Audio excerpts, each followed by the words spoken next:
Ulduar's been out for about 2 weeks. You're probably wondering one of two things. The first one is, how can your guild clear some of the raid bosses that you haven't gotten down yet? What are the quick little tips for the hard modes that you might be able to utilize to be able to just get that boss down? And second might be, how can I actually go about parsing in this raid? Now, I know some people instantly just start thinking, parsing is so meme and so try hard, just enjoy the game, just play the game. Well, a lot of us like to parse. A lot of us like to compete in this lumberjack website that is Warcraft logs. So today I'm gonna give you these two things for every single boss. And before I do real fast, I wanna say thank you guys who have all supported the stream. We are on our way towards 50,000 subscribers, which is a huge goal of mine. And I will be doing something crazy for it. I might be getting a second tattoo. I'm not sure just yet, but we're on our way towards 50,000 subscribers, and thank you all that have joined the channel memberships, helping to support the stream and helping me to make more videos like this.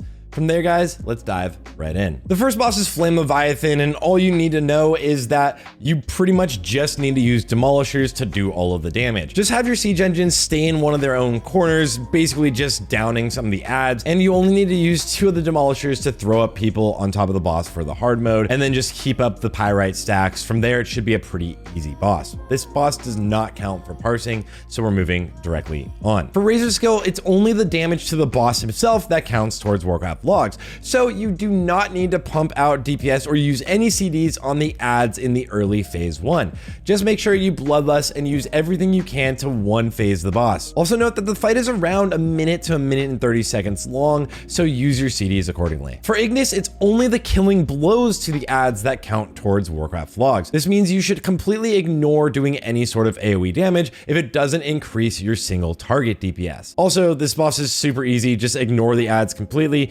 tank the boss, and just burn them down. For XT, still no one has cleared it on the hard mode, but for this fight, you should know that all of the damage on adds absolutely counts towards your parse. This means every chance you get to cleave, you should be doing this, and around 70% of your damage on this fight in a good raid will be down to the heart itself. So just pump the heart, make sure that you aren't wasting major CDs outside of it unless your guild requires that. For Iron Assembly, you should know you only want to focus the boss that you're actually killing at that time. If any of the bosses heal up to full, then all of the damage that was done to them just completely goes away on the logs. This means cleave is completely useless unless, again, it increases your single target DPS. The fight is around 3 minutes and 30 seconds to 4 minutes for a pretty decent hard mode kill, so just make sure that you're using CDs early so you can use them again on the last boss. Make sure you already debuff and get dots up on the next boss you're going to be killing, because right on transition, you want to be in on your highest DPS rotation right away. For Kolagharn, cleave on these little adds after you've broken an arm do not matter at all towards your logs, but cleave to the arms themselves does, but only if you actually kill that arm. If you do a ton of damage to one of the arms and it does not break, then you actually won't get that damage towards your logs. For Ariaya, make sure you are cleaving very heavily at the very beginning of this fight.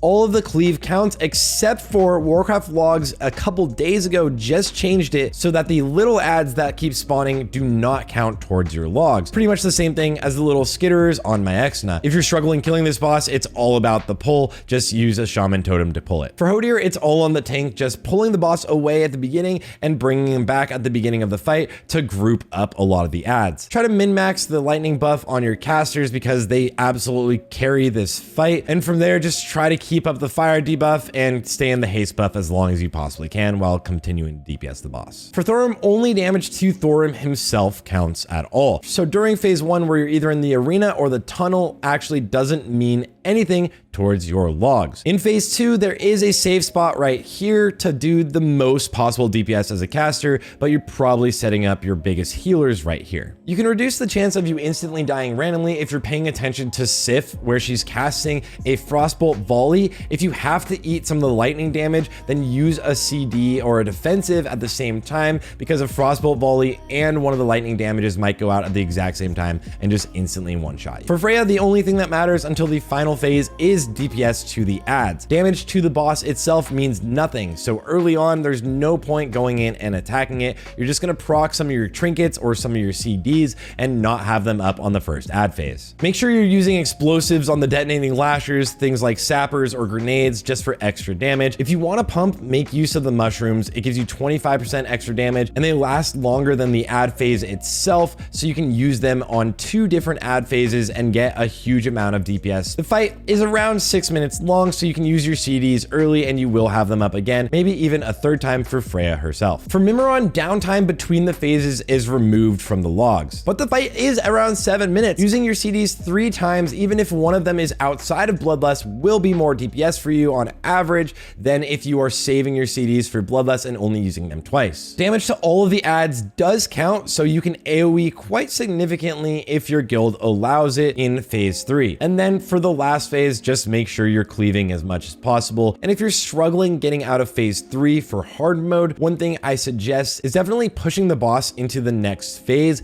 and then clearing up the ads. For general Vezax, this is just a long fight. Don't waste your mana and don't take too much damage. If you're melee DPS or anyone for that matter, you can use your CDs very early because with hard mode, the fight is going to be at least around 6 minutes long and you will be able to use your CDs all again. So blow everything right at the beginning of the fight and then do it all again whenever you're fighting the Animus or bloodlusting later, or potentially you might even get 3 usages out of your 3-minute CDs. For Yogg-Saron, all damage to the boss and all ads counts towards your parse. It's a long fight, so you can actually utilize your CDs right away on the very first phase, and you'll have them back up for the brain room if you're going to be the one DPSing the brains. Cleave as many ads as you can in the last phase, and if you have a very high sanity level, try to actually tank a little bit of the gaze and continue DPSing the boss. Just make sure you never go insane, but more uptime fighting the boss means more DPS in general. For Algalon, if you're struggling downing the boss, make sure that you call out every single dying star. Call it out by a specific number and make sure you have a raid-wide CD